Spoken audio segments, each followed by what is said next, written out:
Have you ever stopped to wonder how, in the middle of a densely populated Europe, there are countries that feel almost empty? Estonia, Latvia, and Lithuania together add up to just over 6 million inhabitants, fewer than many individual cities across the continent.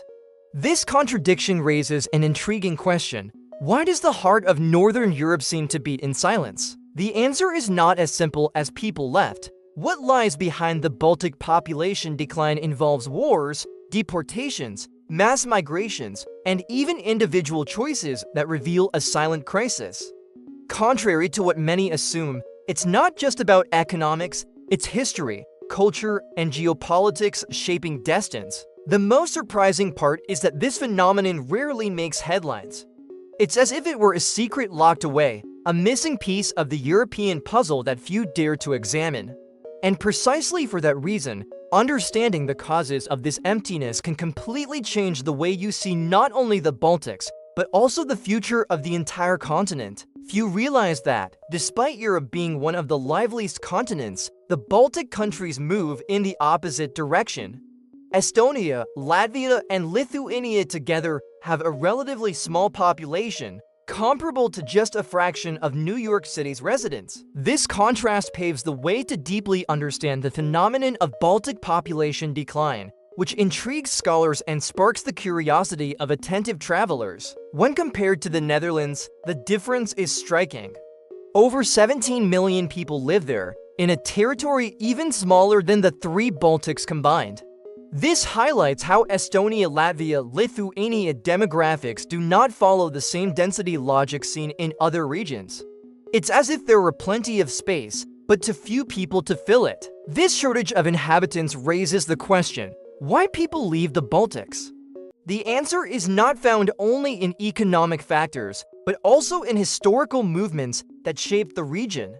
Each demographic figure works like a piece of a puzzle that, once assembled, reveals the deep marks left by wars, occupations, and migrations. This initial picture already shows that the region carries a unique weight within Baltic states' history and migration, but this is only the beginning. To truly grasp the scenario, one must dive into its physical roots, the geography and climate that shaped not only the landscape, but also human behavior and the choices of those who live there. The Baltic region stretches across the vast Eastern European plain, shaped by glaciers that retreated thousands of years ago. The terrain is flat, marked by winding rivers and endless dense forests. This natural environment helps explain why the Baltic population decline cannot be understood without looking at the land itself, generous in beauty, but not always in opportunities. Lakes and rivers cut through the landscape, adding a unique charm and, at the same time, a sense of isolation. Picture living in a small village surrounded by pine trees and crystal-clear waters, where the nearest town may be dozens of miles away. While this scenery seems idyllic for visitors, it also influences Estonia, Latvia, Lithuania demographics, since population dispersion makes both human and economic connections harder to sustain. The temperate climate brings long winters and relatively short, though not extreme, summers. The Baltic Sea plays a key role as a thermal regulator, softening the harshest cold periods and making life more bearable. Even so, this balance is not enough to prevent many from leaving, reinforcing the dilemma of why people leave the Baltics in search of more dynamic environments. These geographic and climatic traits explain much about life in Northern Europe. They have shaped not only daily routines, but also settlement patterns and even local traditions. And to understand how this relationship with nature translates into identity, one must look at each country individually, since within the region itself there are striking differences. Estonia stands out for its archipelago of more than 900 islands, scattered across the Baltic Sea like a necklace. Despite its low elevation, the country holds a unique charm, marked by its distinct culture and Lake Peipus, which serves as a natural border with Russia. This landscape contributes to the sense of isolation, often mentioned in discussions about Baltic population decline. In Latvia, rivers play a central role, especially the Daugava, considered the backbone of the territory. The Gulf of Riga opens a connection to the sea and shapes the urban and commercial life of the capital.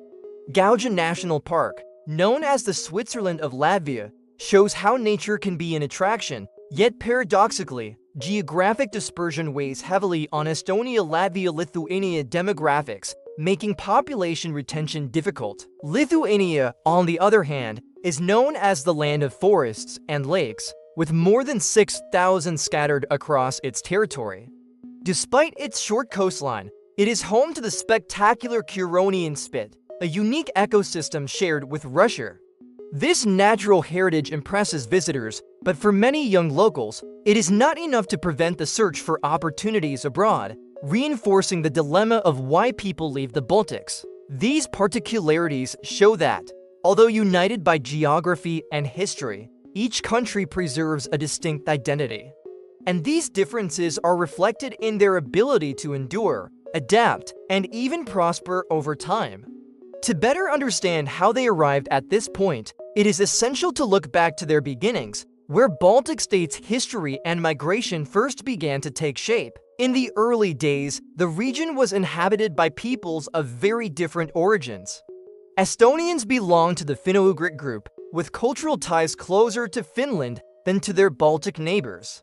Latvians and Lithuanians, meanwhile, descend from Baltic tribes that developed their own languages and strong traditions.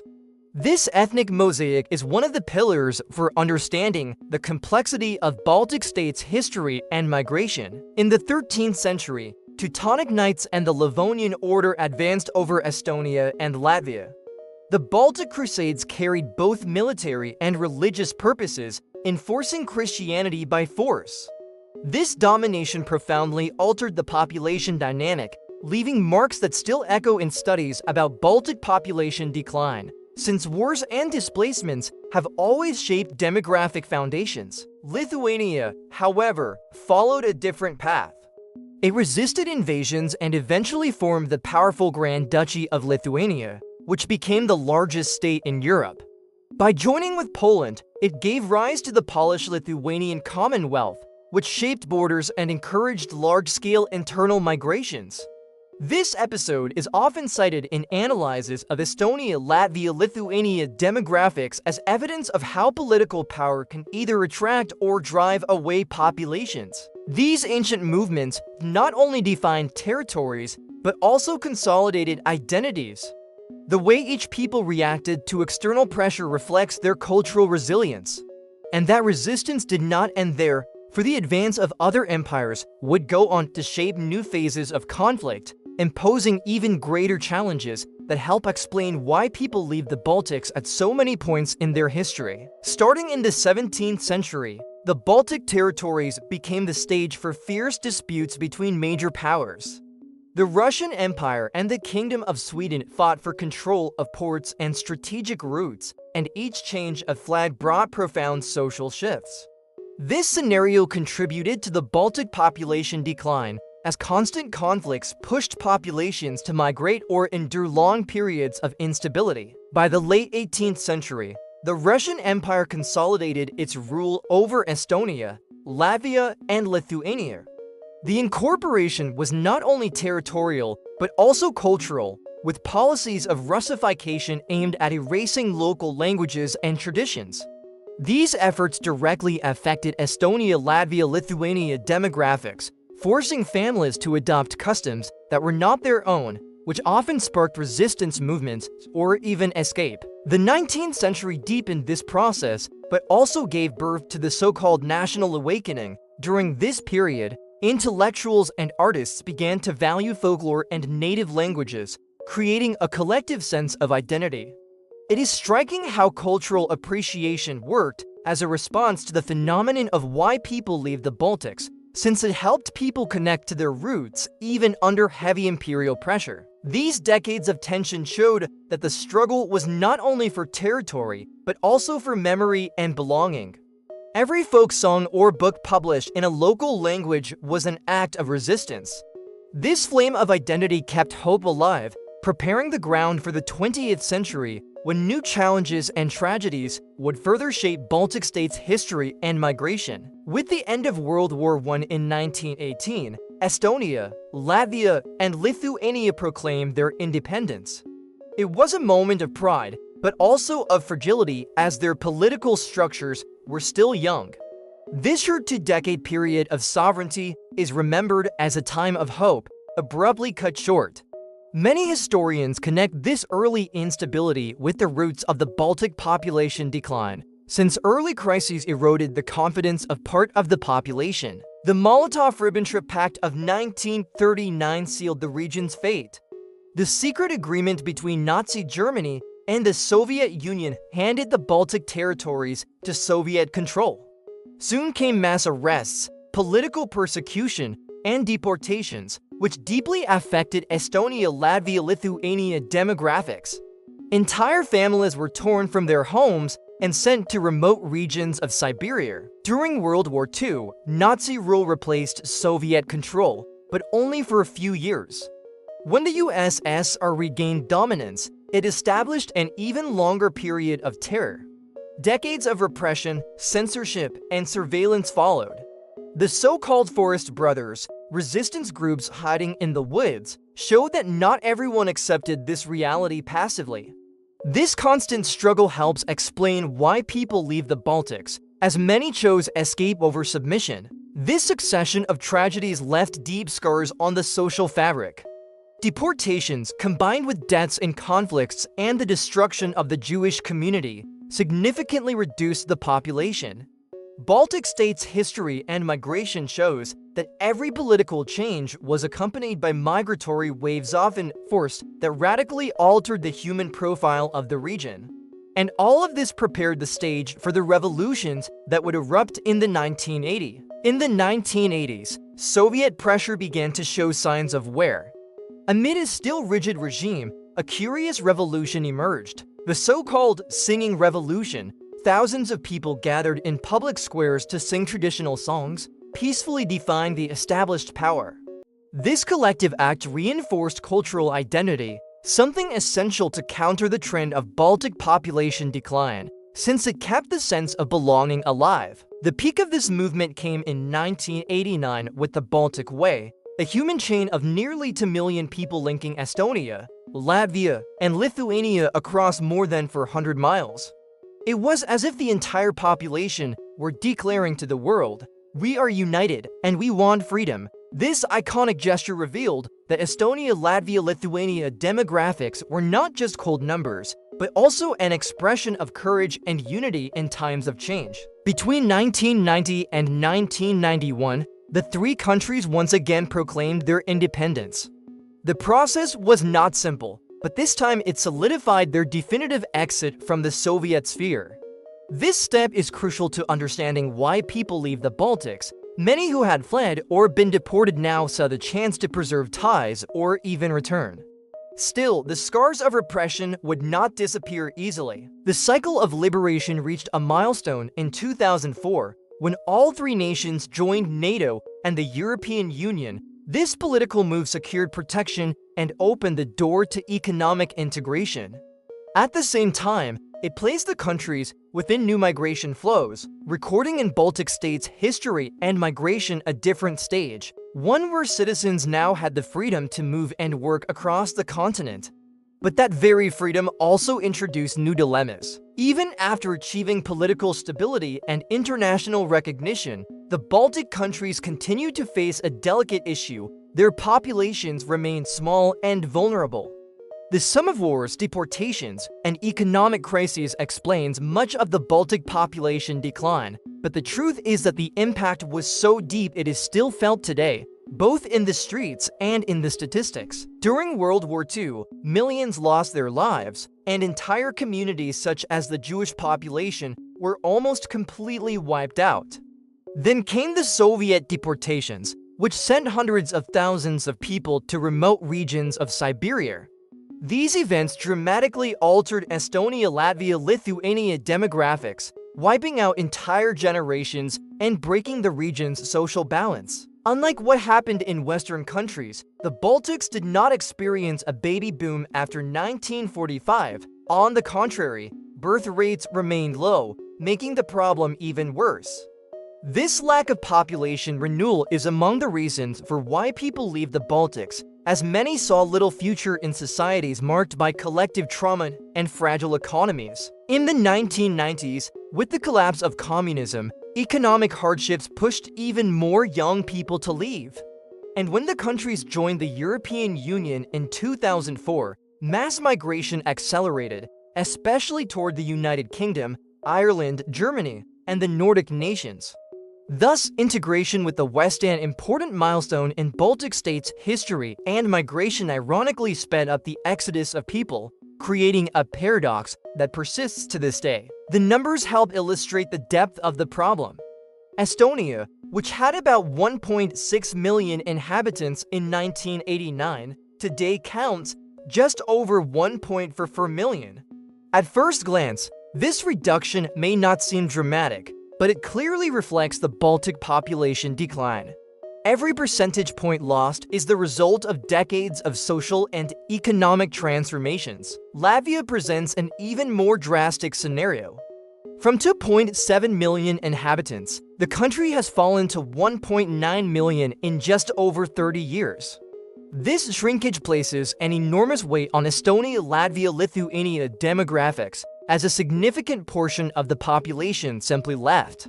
If you imagine an entire city the size of Houston disappearing from the map, you get a sense of the scale of this loss. Lithuania also experienced a major blow. In 1989, it had 3.7 million inhabitants, but today it does not exceed 2.9 million.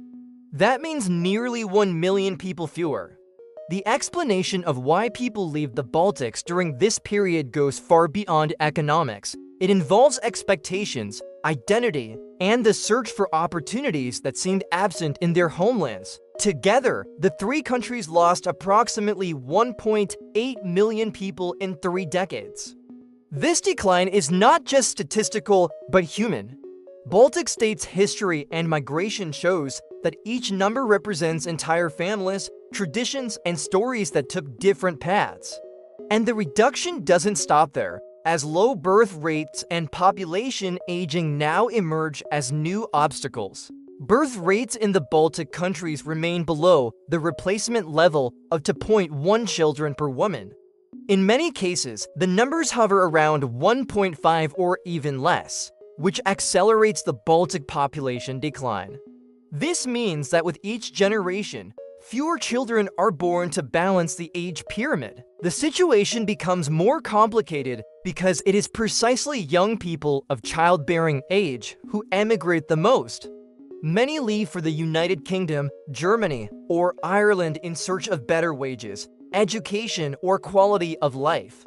This phenomenon drastically reshapes Estonia Latvia Lithuania demographics, leaving behind an increasingly aging population. And when the younger base disappears, the burden on the elderly grows heavier. Hospitals, pension systems, and public services face rising demands, while fewer taxpayers remain to sustain the structure. This is one of the central points of why people leave the Baltics, since many see the uncertain future of their countries as an invitation to leave. This collective aging even affects daily life. Imagine towns with fewer schools and more nursing homes, fewer nurseries and more pharmacies. Baltic states' history and migration shows that this pattern has been consolidating for decades. But interestingly, recent signs suggest that part of this trend may be starting to shift. Despite the long history of losses, something has begun to change in recent years.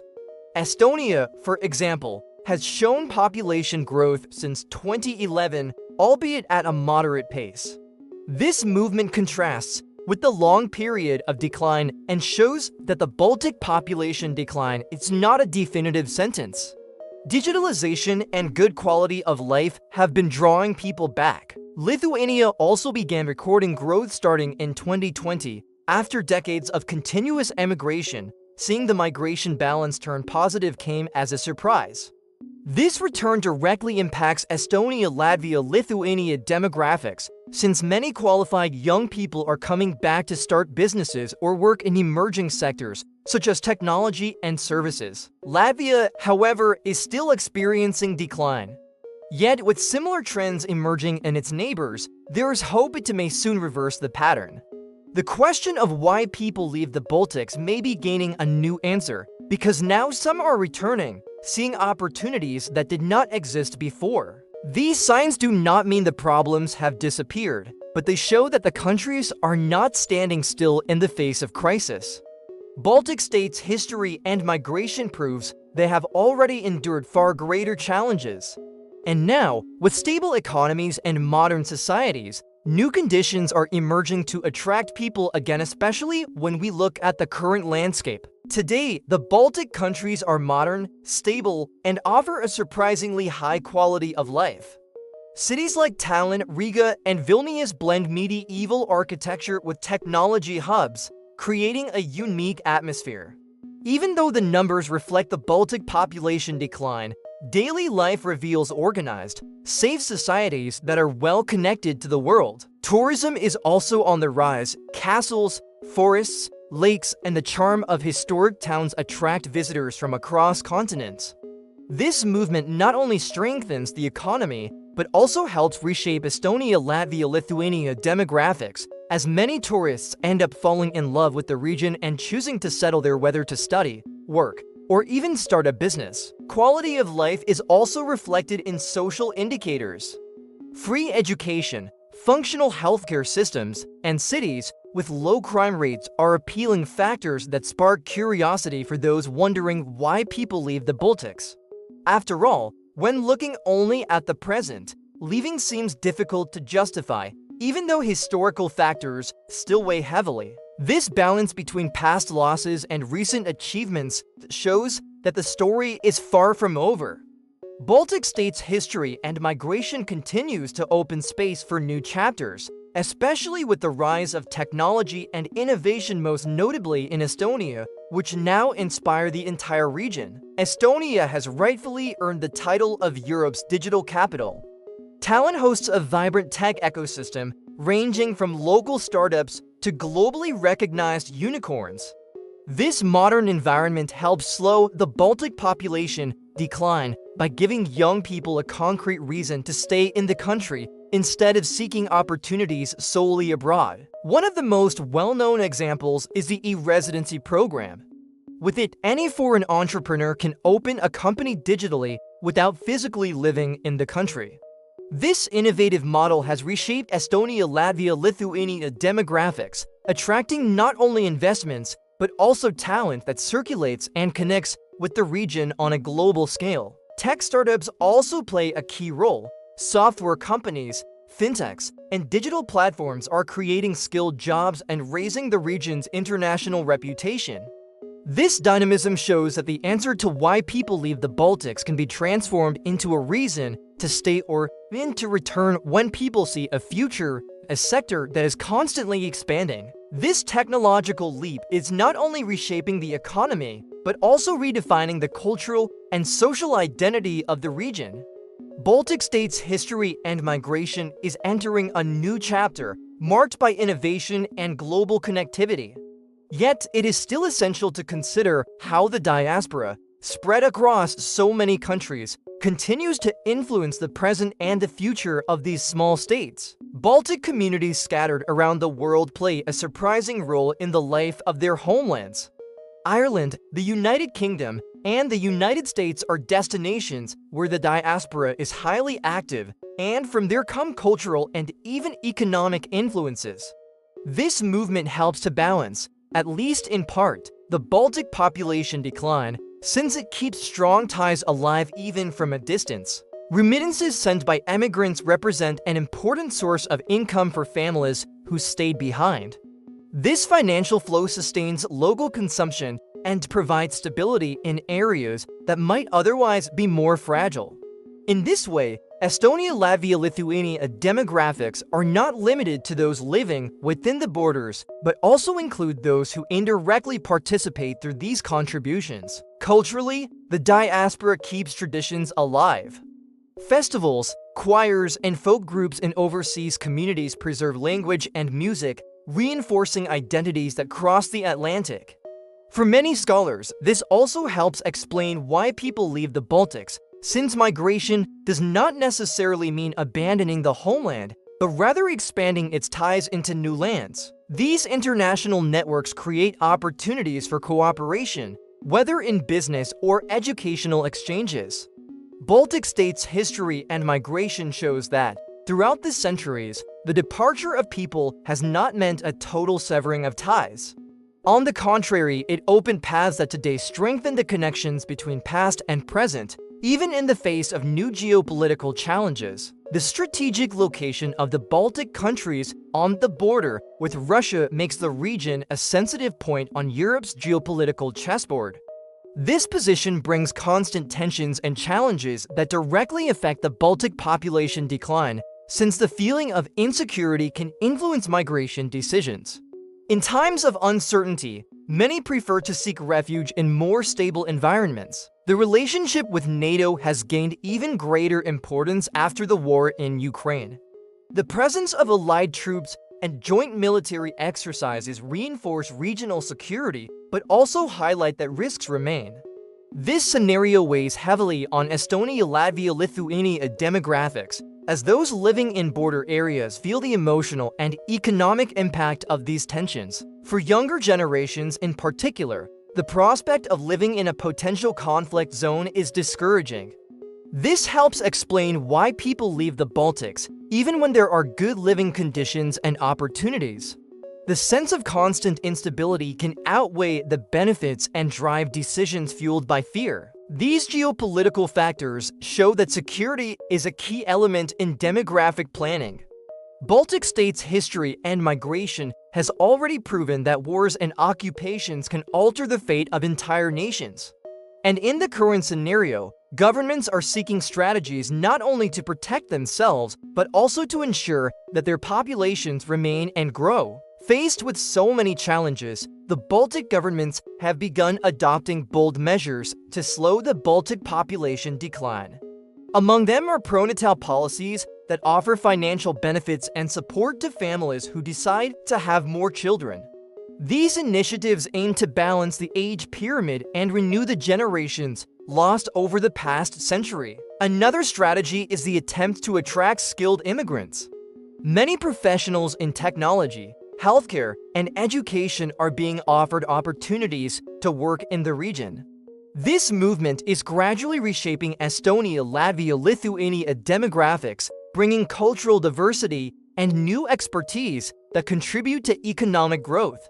It is still a slow process, but signs of positive impact are already visible. In addition, some countries have opened their doors to refugees, especially from conflict zones. This policy sparks debates, but also broadens the presence of new communities. The answer to why people leave the Baltics can, in part, be counterbalanced by a new reality: people choosing the Baltic countries as destinations to restart their lives. European Union projections for 2050 outline varied scenarios. Even if aging continues, the combination of incentivized birth rates and immigration may soften the problem. Baltic states' history and migration shows that the region has always reinvented itself in times of crisis. And now, facing an uncertain future, the question is, how can fragility be transformed into opportunity? Now that you've seen in depth the factors behind the Baltic population decline, the question remains, what would you do when faced with such a reality? Imagine living in a place with beautiful cities, abundant nature, and high quality of life, yet feeling that everyone around you is leaving. Would you stay to build a future, or would you look for new horizons? These stories of Estonia Latvia Lithuania demographics remind us that numbers conceal real lives. And perhaps they spark reflection for you. To what extent do collective choices shape the destiny of a people? Could your own community face similar dilemmas, even on a smaller scale? The invitation is to think beyond borders and understand how individual decisions can transform entire societies. If wars, migrations, and policies shaped centuries of Baltic states' history and migration, what about your own choices today? Do you allow yourself to see life's challenges as opportunities for change? The provocation is clear. Maybe the key lies in noticing what few notice and acting where almost no one acts. And if this content opened your eyes to new perspectives, subscribe to the channel and turn on notifications. That way, you'll keep learning, reflecting, and uncovering realities that rarely make the news. After all, knowledge only has value when it sparks action.